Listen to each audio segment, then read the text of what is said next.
I have a 2-hour lunch break between my online lessons today, and I'm using like 30 minutes of it to film a YouTube video for you. It's for you, the things I do for you. Right. Okay, so this was originally just going to be a very lighthearted, fun video where I just went through all my headcanons for like the different sexualities and gender identities of Poptropica characters. This kind of started when I don't know, I just randomly one day I was like, Dr. Hair's non-binary, and then I was like, I should make a whole video about that. No, I don't think anyone watch a whole video just explaining why Dr. Hair is non-binary, but they might watch a video explaining why almost every Poptropican is queer. And that's what this video was going to be. It was just going to be me pairing a Poptropican with what letter in the LGBTQ acronym I thought they fit. So I just went on the Poptropica wiki, looked at the list of characters, and just picked some out that I was like, yeah, this makes sense. And as I was picking out characters, I noticed I was picking a lot of villains. And that's kind of when it hit me. Maybe it's not a coincidence I'm picking mostly villains. Queer coding has been prominent in media for a while, like a while. It's been a hot second, and unfortunately there is some queer coding in Poptropica. Woo! And if you do just want a lighthearted video of me just going through LGBT headcanons in Poptropica, you can skip to this timestamp that is somewhere on the screen. Just skip to that, you'll get to the fun part, but stay if you would like to learn something. Alright, Wikipedia says that the definition of queer coding is the subtextual portrayal of a character in the media whose identity is not explicitly confirmed within the canon. I really didn't explain queer coding, that well. You're gonna hear me try and explain it, but, if afterwards, after hearing what I have to say, you're still confused, go check out the Rowan Ellis video on it. It's linked in the iCard, whichever side that's on. Yeah, I did not explain it well. Now, when you hear that definition of queer coding, your mind might not automatically go to homophobia. It might go to somewhere like, oh, well, just implying a character's queer could be something like little hints at Lars being trans in Steven Universe, or a character like SpongeBob who never shows any romantic interest in anyone, which could imply that he's asexual. Well, that is canon. And yes, this kind of queer coding is pretty much harmless. It's just leaving little Easter eggs for the fans to figure out stuff. However, queer coding isn't used to put in little Easter eggs about Lars being uncomfortable taking his shirt off. Queer coding is most commonly used as portraying the villains and antagonists of stories as harmful gay stereotypes. And that is the key word, stereotypes. Hades from Disney's Hercules is a flamboyant feminine man. Him from the Powerpuff Girls is very gender nonconforming. Ursula from The Little Mermaid was literally designed after the drag queen Divine. Scar from The Lion King is portrayed as physically weaker than his cool straight brother Mufasa. And Scar's villain plan is equality.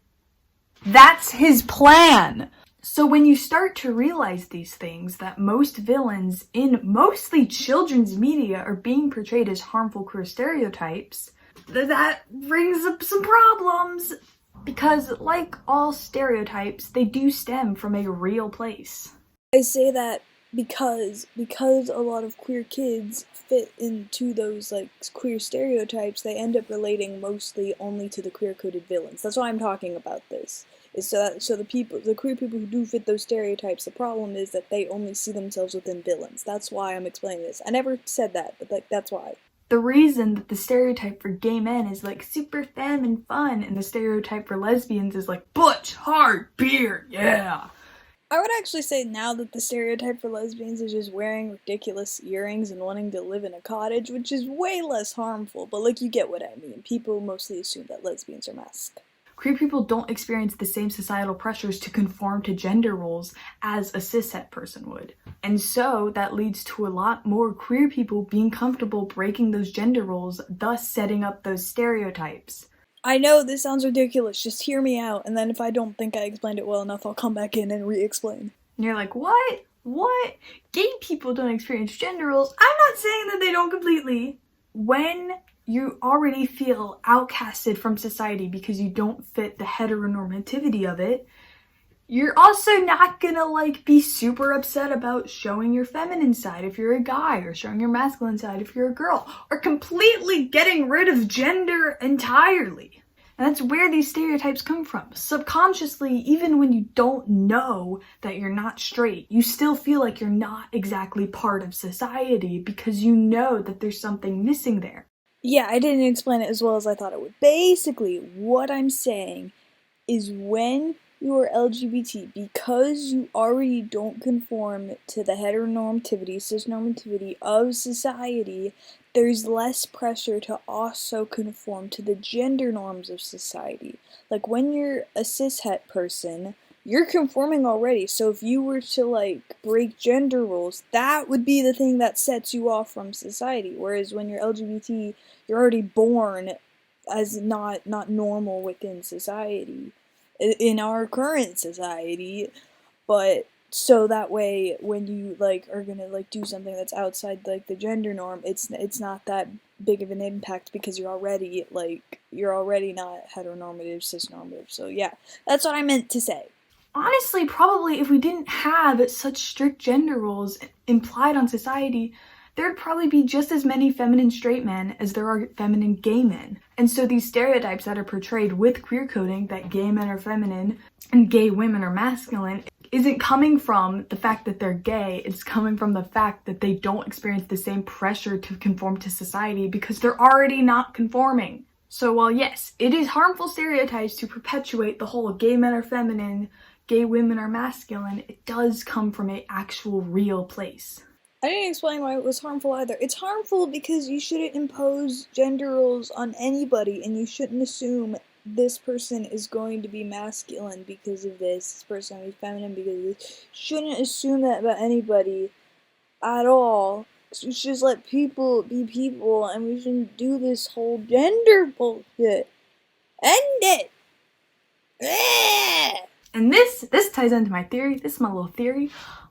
So I don't exactly know where this came from, but I've been seeing this statistic going around that like only 20% of trans people are actually identifying as straight. And if that's true, and that relays over to cis people, then a lot more people are lying about being bisexual. I'm just saying. Like, I have a theory. This is my theory. I'm gonna share a theory. A gay theory that everyone who says being gay is a choice are actually just bisexual people who choose to just ignore their same-sex attraction. Big brained, big gay brain. I haven't even gotten on to the second type of queer coding yet. Oh my god. The second type of queer coding is dressing your villains in an alternative fashion style. So like all black, chains, punk, goth. Alternative fashion and fashion styles like that are often associated with queer people. Why? Because being emo is cool. It's cool. You look cool. And gays want to look cool. And you know how you look cool? You wear all black. That's how you look cool. Yeah, I don't really have that great of an explanation for this one. Just a lot of queer people dress like in some sort of alternative subculture. Like they just, I don't know how to explain that one. I guess going back to the like, if you're already outcasted by society because you're LGBT, might as well wear some eyeliner. Like, I guess. It's probably because, like, a lot of alternative subcultures have very, like, progressive leftist political beliefs, so, like, a lot of times the only, like, safe places queer people can find is with, like goths, punks, emos, scene kids, whatever. Not e-girls and e-boys, but, like, you know what I mean. No, you don't. This one makes no sense, but, like, it's true. Like, if you see someone on the street and they're, like, dressed emo, it's, like, a very safe assumption to assume that they're probably not straight. And you're like, well, okay, so queer coding, it's kind of bad. It's kind of bad. But, like, what real harm can come from having all your male villains do this? Let me tell you, when the only visibly kind of LGBT characters are on screen or on paper or in the game, when those are the only characters, LGBT kids are going to end up only relating to those characters and thus only relating to villains. Let me tell you how this is harmful. When I was a child, I only related to villains. because the villains, they were like, I'm outcasted by society, and subconsciously I was like, yeah, I'm outcasted by society. I haven't figured out why yet, but I am. And so I went through a whole evil phase, let me tell you. Like, I fantasized about taking over the world and being evil because that was the only example that had been set for me as a queer child. And the only people that were even remotely like me were villains and antagonists and awful people. And when that happens, you want to be an awful person. Maybe this is just a me problem. This could be just a me problem. Please comment below if someone else had an evil phase. I need to know. Please let somebody else have had it. This can't just be just like a me issue. If you had an evil phase, please let me know. I need to know that I wasn't just like a child with a murderous, like, agenda. I don't know. Ah! And so this is why it's important to put queer coding in your protagonists, or just make canon LGBT characters. That's great too. That's actually above all this.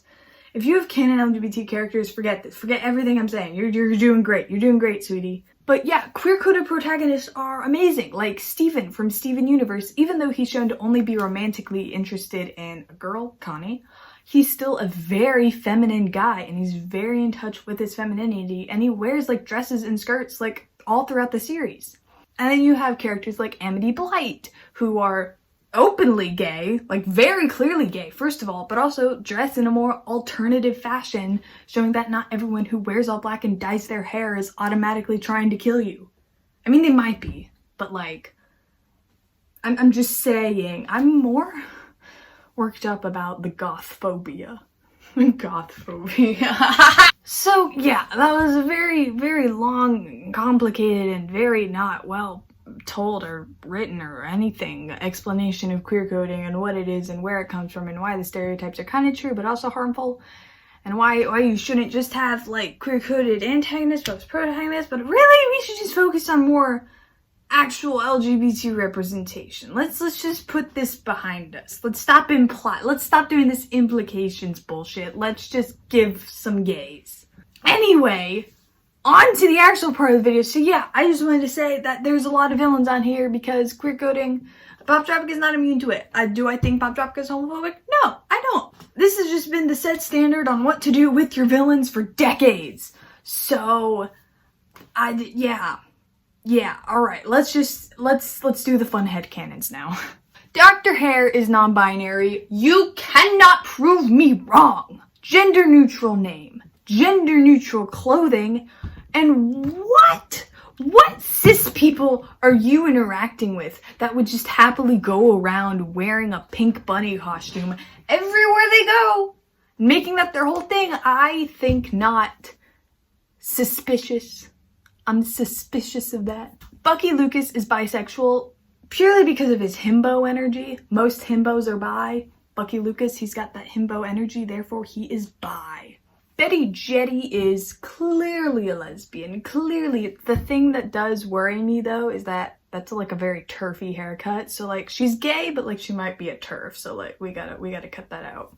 The goth girl from Astronauts, lesbian. Called it. And then the goth guy from reality TV Island before he got replaced, that is a gay trans guy if I have ever seen one. Like literally, he looks like textbook definition gay trans guy. If there's a Wikipedia article about gay trans men specifically, he better be the picture on it. Like I was a gay trans guy for 2 whole years. I can confirm that is the vibe. I think I've literally worn that outfit though. Like, can we not like? And then Isaac said his theory is that goth guy is just goth girl, but after transitioning, which I'm like, one of them's from Astronauts, the other's from reality TV, so unless they're like island hopping like the player, I don't know how much I buy that, but like, that's Isaac's theory. I just wanted to share it with you. Dr. Lang from Virus Hunter, gay. Abe from Zomberry, well, replace that B and you got Ace. I hate myself. I publicly apologize to any asexual person watching that and just watch me dab on there. Oh my god. Cancel me. Amelia is bisexual. She's too cool to be straight. She's just too cool. She's so cool. And she's just like, she's got that vibe. She's got that vibe. I feel the vibe. Alright, this one's a bit out there. Medicine Man is an ace trans guy, and let me explain. The outfit very trans. Like, he got yellow shirt and necklace with a skirt. Like, I've seen at least like 5 trans people on my For You page on TikTok today wearing that exact fit. Second, he's a medicine man because the Shark Tooth takes place in the 90s. He's a medicine man because he is pre-T and he's trying to concoct his own testosterone. That's what he's trying to do. He's trying to do it himself. And so he wears a mask because he's pre-T and he's self-conscious. He's self-conscious. And he's got a baby face and he's like, it's the 90s. I can't be trans. That's my theory. Black Widow is a lesbian. Do I need say more? Shark Boy is bisexual. Same reason going back to Dr. Hair. What straight guy would be willing to dress up in a shark costume every day? Like, I get it's for work, but like still, I feel like straight men set boundaries. Bi guys don't care. The mask and cape salesman is gay, but he's a very specific breed of gay. He's like an older gay man. He wasn't there for the Stonewall riots, but like he knows people who were. And like, although he isn't a drag queen, like he is exclusively friends with drag queens. Like he's not friends with a single non-drag queen. And like he's always on Facebook. He's on Facebook reposting like, you know, those kind of gay memes. Like I'll put them on screen, like those gay memes. Like that's his breed of gay. Like the gay memes that like LGBT accounts on Instagram will like just keep reposting from each other and like you find absolutely hilarious when you're like first coming out, but like now looking back you're like, these memes are horrible, they're not funny. Those gay, you know. Professor Pendulum is pansexual purely just because I wanted to say that sentence because it had fun alliteration. Copycat is an ace trans girl. Do you know how I know this? Her color scheme is the ace flag. Like, it's the ace flag. She is the ace flag. I'm gonna put these characters, like, against the flags when I'm editing this. Like, she's gonna blend right in. It's gonna be, like, camouflage. And, like, you're like, well, why is she a trans girl? She just is. Like, I can just feel it. Like, I just, like, yeah. Harold Muse is ace arrow. He only cares about cryptids, not love. Ace. I'm so sorry. Rachel Cilantro? She's bisexual, just cuz. Ringmaster Raven is gay. I know, I'm just adding on to his minority pile. He's got such an extravagant outfit that I'm like, this is the 40s. I'm like, if it was now, I could see a straight man wearing that. This is like the 40s. Ratman is a straight trans guy. I don't know, there's just something about trans guys and rats. Like, you really can't meet a trans guy who, like, doesn't like rats. Like, all trans guys love rats. Say hi to Rat. I just woke her up for this. I'm so sorry, but the YouTube needs to see you. Does your sister want to come out? Like, so many trans guys that I know own rats, and I don't know what it is about rats. They're just so great, and trans guys love them. So, Ratman, he has to be trans. Oh, I'm so sorry! I'm so sorry! In that clip, it looks like she hates me. She doesn't. Like, I woke her and her sister up. Like, I woke both of them up to, like, get them for the video. And, like, Dinosaur, she didn't even wake up. It was only Clementine who, like, came to me. So, like, yeah, she looks very annoyed. Usually she's not that, like, upset with me. The Red Baroness is a lesbian, and adding on to that, she could be Amelia's ex-girlfriend. This isn't necessarily LGBT, but the Jersey Devil is polyamorous. Zach is a bi-trans guy. Look at that man and tell me that is not a bi-trans guy. Like, you can't. And fun fact, when I told Isaac this, like, he was physically shook. Like, he was not ready to receive that information. He was like, oh my god, that makes so much sense. And I was like, yeah. And he was like, you just changed my life. And I was like, by telling you Zach was a bi-trans guy, and he was like, yeah. Also, can we take a minute to appreciate this extremely aesthetically pleasing bi-trans flag that I found? Like, it's so nice. Like, it's so good. The weight guesser is gay. That is the twinkiest twink man I've ever seen twink on this twink earth. That is a twink. Sickly Skull is a non-binary lesbian. Let's go through the evidence, shall we? Purple mullet, giant earrings, a cute skirt, and just like general she-they energy. That's the energy I'm picking up from her. Them. Whatever, pronouns are a lie, gender is a lie. Speeding Spike is also non-binary, and listen, spiky green hair and is literally named Spike. I could look up right now and find you at least like 10 different non-binary people who are named Spike and have green hair. I'm gonna do it right now. Oh, would you look at that? I'm actually following this person named Spike with green hair. Oh, and would you look at that? They, them. So yeah, case in point. And finally, the Tunnel of Love worker is Ace Arrow. That's why he hates all the people, all the couples. Ace! Why did I do it a third time? So yeah, those are just my fun little LGBT headcanons. If you have any characters that you think are like gay, trans, whatever, leave them in the comments. Let me know what you think. And if you thought that my explanation of queer coding was too long and unnecessary, also let me know in the comments. I just want people to comment. I don't care how nice it is or not. It boosts the algorithm. Yeah, that was the video. I am so sorry if you're Ace.